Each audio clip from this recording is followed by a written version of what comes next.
দর্শকবৃন্দ, প্রবাহ 24-এর পক্ষ থেকে জানাচ্ছি চাঞ্চল্যকর এক খবর।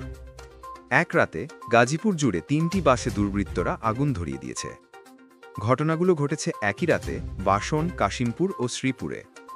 কেন এই আগুন, কারা এর পেছনে, সব জানতে ভিডিওটি শেষ পর্যন্ত মনোযোগ দিয়ে দেখুন।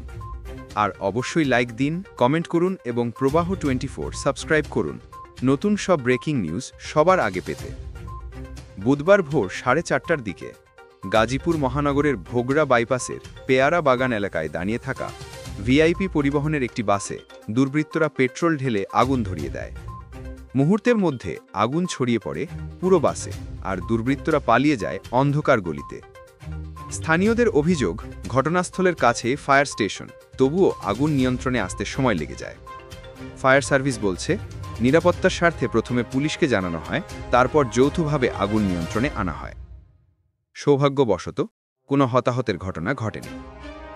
এর ঘণ্টাখানেক পর অর্থাৎ ভোর 5টার দিকে শ্রীপুরের বেড়াইদের চালাই এলাকায় আরেকটি বাসে আগুন দেয় দুর্বৃত্তরা। ফায়ার সার্ভিস দ্রুত ঘটনাস্থলে পৌঁছে আগুন নিয়ন্ত্রণে আনে, তবে বাসটির ইঞ্জিন ও সিট পুড়ে যায় সম্পূর্ণভাবে। স্থানীয়রা বলছেন, এই আগুনের শব্দে আশপাশের মানুষ ভয়ে ঘর থেকে বেরিয়ে আসে, তবে দুর্বৃত্তরা মুহূর্তের মধ্যেই পালিয়ে যায়। এর আগে মঙ্গলবার রাতে গাজীপুরের কাশিমপুর এলাকায় ঘটে একই ধরনের ঘটনা। একটি মোটরসাইকেলে 2 দুর্বৃত্ত এসে রাস্তার পাশে দাঁড়ানো বাসে পেট্রোল ঢেলে আগুন ধরিয়ে দেয়। তখন বাসের নিচে একজন মিস্ত্রি মেরামতের কাজ করছিলেন।